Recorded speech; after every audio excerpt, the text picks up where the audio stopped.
नाज़रीन आदाब, Avon TV में आप तमाम का खैर मकदम है। सोशल मीडिया में इन दिनों एक ऑडियो वायरल हो रहा है जिसमें एक पीएसआई 3 लाख रुपए रिश्वत तलब करते हुए गुफ्तगू कर रही है। बताया जाता है कि ये ऑडियो रायचूर तालुके के इड़पनूर पुलिस स्टेशन की पीएसआई सौम्या हिरेमठ का है और वो एक कांस्टेबल से गुफ्तगू कर रही है जिसमें 3 लाख रुपए रिश्वत का तस्करा मौजूद है। इस ऑडियो में मौजूद तफसीलात के मुताबिक ये बात बताई जा रही है कि इड़पनूर मौजे की सर्वे नंबर 917 की अराजी को लेकर 2 फरीकैन के दरमियान तनाज़ा है। एक अनुसुया पाटिल और दूसरे भीमन गौड़ा, इन दोनों ने एक दूसरे पर मुकदमा दर्ज कराया है। एक फरीक के मुकदमे को नरम करने के लिए वो कांस्टेबल को हिदायत दे रही है कि वो 3 लाख रुपए रिश्वत फिक्स करे और आला ओहदेदारान के लिए अलग से रिश्वत तलब करे। बताया जाता है कि ये ऑडियो वायरल होने के बाद महकमा पुलिस अलर्ट हो गया है और सीनियर ओहदेदारान ने इस ಆಡಿಯೋ की इंक्वायरी शुरू कर दी है। ಈಗ ಅವ್ರಿಗೆ ಹೇಳು, ಇವಾಗ ನಮ್ಗೆ 3 ಮಾಡಂತ ಹೇಳು, ಬರೀ ನಮ್ದಷ್ಟೇ. ಈಗ ಮೊನ್ನೆ ಎಲ್ಲ ಇದನ್ ಮಾಡಿದೀವಿ, ಮತ್ ಮೊನ್ನೆ ಅಷ್ಟು ಪ್ರೆಷರ್ ಮಾಡಿ ಅವರೆಲ್ಲ ಸಂಘದವ್ರು ಕೂಡ ಇದನ್ ಮಾಡಿದ್ರು ಮೇಡಮ್ ಅರೆಸ್ಟ್ ಮಾಡ್ಲಿಲ್ಲ. ಮತ್ ನೀವು ಬಂದಂಗೆಲ್ಲ ಪ್ರೊಟೆಕ್ಷನ್ ಕೊಡ್ತೀವಿ, ಮತ್ ಲಾಸ್ಟ್ ಟೈಮ್ ಅಷ್ಟು ಪ್ರೊಟೆಕ್ಷನ್ ಕೊಟ್ಟಿದೀವಿ, ಎಲ್ಲಾನು ಮಾಡಿದೀವಿ. ನೀವು ಪದೇ ಪದೇ ಬಂದ್ರು ಪದೇ ಪದೇ ಇಸ್ಕೊಳಕ್ ಆಗಲ್ಲ, ಒಂದ್ಸತಿ ಮಾಡ್ರಿ ಅಂತಂತ ಹೇಳು. ಅದಾದ್ಮೇಲೆ ಈಗ ನೆಕ್ಸ್ಟ್ ಇನ್ನು BFR ಕೊಡ್ಬೇಕಲ್ಲ, BFR ಕೊಡಕ್ ಆಗಲ್ಲ. ಒಬ್ರ ಮೇಲೆ ಬರೀ ಅನ್ಸೂಯಮ್ಮನ್ ಮೇಲೆ ಅಷ್ಟೇ ಎಲ್ಲ ಸೆಕ್ಷನ್ ತೆಗೆದು ಅನ್ಸೂಯಮ್ಮನ್ ಮೇಲೆ ಅಷ್ಟೇ ಚಾರ್ಜ್ ಶೀಟ್ ಕೊಡ್ತೀವಿ. ಮತ್ತೆ ಅವಾಗ ಒಂದು CPO ಒಂದ್ 50, DSP ಒಂದ್ 50 ಕೊಟ್ರೆ ಎಲ್ಲ ಕೇಸನ್ನು ಕ್ಲೋಸ್ ಆಗತ್ತೆ. ಅದ್ರಾಗ ಬಿರೋರ್ನೆಲ್ಲಾರು ತೆಗೆದು ಸೆಕ್ಷನ್ 307 ಹಾಕಿ ಕೊಟ್ಟಿದ್ದಾರೆ ಈಗ ಮೊನ್ನೆ ಅವರು.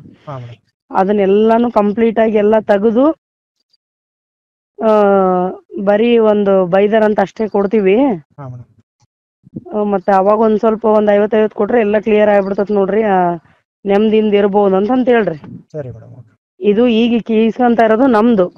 ಆಮೇಲೆ CPI 50, DSP 50 ಕೊಡ್ಬೇಕು ಇವ್ರು ಅದು ಮಾಡೋ ಟೈಮ್ನಾಗ.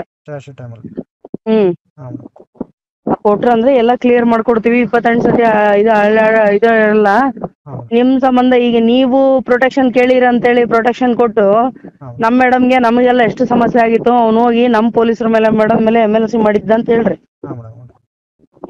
ಇಷ್ಟೆಲ್ಲ ಇದೆ. ಇನ್ನು ನಮ್ದೇನು ತಪ್ಪಿರ್ಲಿಲ್ಲ, ನಾವ್ ಯಾರಿಗೂ ಇದು ಮಾಡಿರ್ಲಿಲ್ಲ.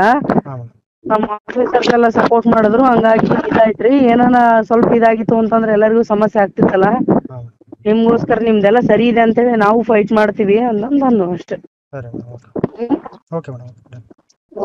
ಬಂದಾರೇನು ಅವ್ರು? ಯಾರದಾರ ಅವರು? ಆ ಯಮ್ಮನ್ ಜೊತೆಗೆ ಅಷ್ಟೇ ಮಾತಾಡ, ಡ್ರೈವರ್ಗೆ ಏನ್ ಗೊತ್ತಾಗ್ಬಾರ್ದು. ನೀವ್ ಏನಿದ್ರು ಜಸ್ಟ್ ನನ್ನ ನಂಬರ್ ಇಟ್ಕೊಳ್ರಿ. ನೀವೇನ್ ನಿಮ್ಗ ನನಗೆ ಅಷ್ಟೇ ಕಾಂಟ್ಯಾಕ್ಟ್ ಇರ್ಬೇಕು. ಸ್ಟೇಷನ್ ನಮ್ ಮಾತಾಡ್ಸಕ್ ಹೋಗ್ಬೇಡ್ರಿ. ನೀವೇನ್ ಮಾತಾಡಿದ್ರು ಅಲ್ಲಿ ಅವನ್ಯಾರ TPಗೆ ಅವ್ರಿಗೆಲ್ಲ ಹೇಳ್ತಾರ, ಅವ್ನಿಗೂ ಹೇಳ್ತಾರ. ಈಗ ಏನೂ ಇಲ್ಲ, ಎಲ್ಲರಿಗೂ 2 ಲಕ್ಷ ಕೊಟ್ಟು PSIಗೆಲ್ಲ 2 ಲಕ್ಷ ಕೊಟ್ಟು ಎಲ್ಲ ಹಂಗ್ ಮಾಡ್ಸಕತ್ತಾರ ಹಿಂಗ್ ಮಾಡ್ಸಕತ್ತಾರ ಅಂತ ಡಂಗೂರ್ ಸಾರ್ಕೆ ಬಂದ ನಾವ. ನೀವು ಸ್ಟೇಷನ್ಗಾದ್ರು ಇದ್ರ ಬಗ್ಗೆ ಮಾತಾಡ್ಸಕ್ ಹೋಗ್ಬೇಡಿ, ಇಲ್ಲಿ ಎದುರಿಗಾದ್ರೂ ಮಾತಾಡ್ಸಕ್ ಹೋಗ್ಬೇಡಿ.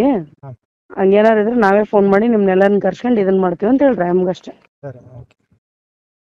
ಹೇಳ ಈಗ ಅವ್ರಿಗೆ ಹೇಳು, ಇವಾಗ ನಮ್ಗೆ 3 ಮಾಡಂತ ಹೇಳು, ಬರೀ ನಮ್ದಷ್ಟೇ. ಈಗ ಮೊನ್ನೆ ಎಲ್ಲ ಇದನ್ ಮಾಡಿದೀವಿ, ಮತ್ ಮೊನ್ನೆ ಅಷ್ಟು ಪ್ರೆಷರ್ ಮಾಡಿ ಅವರೆಲ್ಲ ಸಂಘದವ್ರು ಕೂಡ ಇದನ್ ಮಾಡಿದ್ರು ಮೇಡಮ್ ಅರೆಸ್ಟ್ ಮಾಡ್ಲಿಲ್ಲ. ಮತ್ ನೀವು ಬಂದಂಗೆಲ್ಲ ಪ್ರೊಟೆಕ್ಷನ್ ಕೊಡ್ತೀವಿ, ಮತ್ ಲಾಸ್ಟ್ ಟೈಮ್ ಅಷ್ಟು ಪ್ರೊಟೆಕ್ಷನ್ ಕೊಟ್ಟಿದೀವಿ, ಎಲ್ಲಾನು ಮಾಡಿದೀವಿ. ನೀವು ಪದೇ ಪದೇ ಬಂದ್ರು ಪದೇ ಪದೇ ಇಸ್ಕೊಳಕ್ ಆಗಲ್ಲ, ಒಂದ್ಸತಿ ಮಾಡ್ರಿ ಅಂತಂತ ಹೇಳು.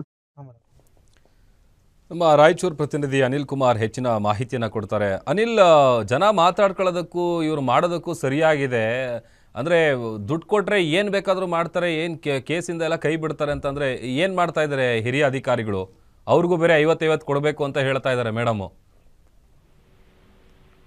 ಸ್ವಲ್ಪ ನಿಜವಾಗ್ಲು, ಯಾಕಂತಂದ್ರೆ ಏನು ಹಣ ಅಂತಂದ್ರೆ ಹೆಣ ಕೂಡ ಎದ್ದೇಳುತ್ತೆ ಅನ್ನುವಂತ ಒಂದು ಉದಾಹರಣೆ ಕೂಡ ಇದೆ, ಎಕ್ಸಾಂಪಲ್ ಆಗಿರುವಂತದ್ದು. ಏನು ರಾಯಚೂರು ಜಿಲ್ಲೆಯಲ್ಲಿರುವಂತ ರಾಯಚೂರು ತಾಲೂಕಿನ ಇಡಪ್ನೂರು ಒಂದು ಸಬ್ ಇನ್ಸ್ಪೆಕ್ಟರ್ ಆದಂತ ಒಂದು ಸೌಮ್ಯ ಹಿರೇಮಠ ಆಗಿರುವಂತ PSI ಆಗಿರುವವರು, ಅವ್ರು ಏನೋ ಒಂದು ಆಡಿಯೋ ಕೂಡ ಅಲ್ಲಿರುವಂತ ಒಂದು PC ಜೊತೆಗೆ ಮಾತಾಡ್ತಿರುವಂತ ಆಡಿಯೋ ಕೂಡ ವೈರಲ್ ಆಗಿದೆ ಅಂತಾನೆ ಹೇಳ್ಬೋದು. ಅವರ ಫೋಟೋ ಹಾಕೊಂಡು ಕೂಡ ಸಾಕಷ್ಟು ಇಲ್ಲಿರುವಂತ ಸ್ಥಳೀಯರು ಕೂಡ ಒಂದು ವಿಡಿಯೋ ವೈರಲ್ ಮಾಡಿರುವಂತ ಘಟನೆ ಕೂಡ ನಡೆದಿರುವಂತದ್ದು. ಇಡಪ್ನೂರು PSI ಆದಂತ ಸೌಮ್ಯ ಹಿರೇಮಠ ಅವರು ಕೂಡ ಏನೋ ಒಂದು ಅಲ್ಲಿ ಇರುವಂತ ಅನುಸೂಯ ಮತ್ತೆ ಭೀಮಣ್ಣ ಒಂದು ಭೂ ವಿವಾದ ಹಿನ್ನೆಲೆಯಲ್ಲಿ ಅಲ್ಲಿ ದೂರು ಮತ್ತು ಪ್ರತಿ ದೂರು ಕೂಡ ದಾಖಲಾಗಿರುತ್ತೆ ಇಡಪ್ನೂರು ಪೊಲೀಸ್ ಠಾಣೆಯಲ್ಲಿ. ಅಂತ ಸಂದರ್ಭದಲ್ಲಿ ಇವರು ಅನಸೂಯ ಅನ್ನೋರಿಗೆ ಕೇಸ್ ಎಲ್ಲ ಕ್ಲಿಯರ್ ಮಾಡ್ಕೊಡ್ತೀವಿ, 3 ಲಕ್ಷ ಕೊಡ್ಬೇಕು, ನಂತರ ಮತ್ತೆ ಡಿವೈಎಸ್ಪಿಗೆ ಮತ್ತೆ ಸಿಪಿಐಗೆ 50 ಸಾವಿರವನ್ನು ಕೂಡ ಕೊಡ್ಬೇಕನ್ನುವಂಥದ್ದು ಆಡಿಯೋದಲ್ಲಿ ಸಂಪೂರ್ಣವಾಗಿ ಕ್ಲಿಯರ್ ಆಗಿರುವಂತದ್ದು. ಇದರಿಂದಾಗಿ ಸಾಕಷ್ಟು ಕೂಡ ಜನರು ಒಂದು ರೀತಿಯಾಗಿ ಇಲಾಖೆಯಲ್ಲಿ ಸಂಪೂರ್ಣವಾಗಿ ಲಂಚ ಅವತಾರ ನಡೀತಾ ಇದೆ ಅನ್ನೋದಕ್ಕೆ ಒಂದು ವಿಡಿಯೋಗಳು ಕೂಡ ವೈರಲ್ ಮಾಡ್ತಾ ಇದ್ದಾರೆ. ಇದರಿಂದಾಗಿ ಏನು ಇಲ್ಲಿರುವಂತ ಮೇಲಧಿಕಾರಿಗಳು ಕೂಡ ಇವಾಗ ಆ ಆಡಿಯೋ ವಿಚಾರ ಇಟ್ಕೊಂಡು ಒಂದು ರೀತಿಯಾಗಿ ಒಂದು ತನಿಖೆಗೂ ಕೂಡ ಮುಂದಾಗಿದ್ದಾರೆ ಅಂತಾನೆ ಹೇಳ್ಬೋದು. ಆ ತನಿಖೆಯಲ್ಲಿ ಯಾವೆಲ್ಲ ರೀತಿ ಏನು ಆಡಿಯೋ ನಿಜನಾ ಅನ್ನುವಂಥದ್ದು ಪೊಲೀಸ್ ಅಧಿಕಾರಿಗಳೇ ಸ್ಪಷ್ಟಪಡಿಸಬೇಕಾಗಿರುವಂತದ್ದು. ಪ್ರಭು, ಓಕೆ, ಥ್ಯಾಂಕ್ ಯು ಅನಿಲ್ ನಿಮ್ಮೆಲ್ಲ ಡೀಟೇಲ್ಸ್ಗಾಗಿ.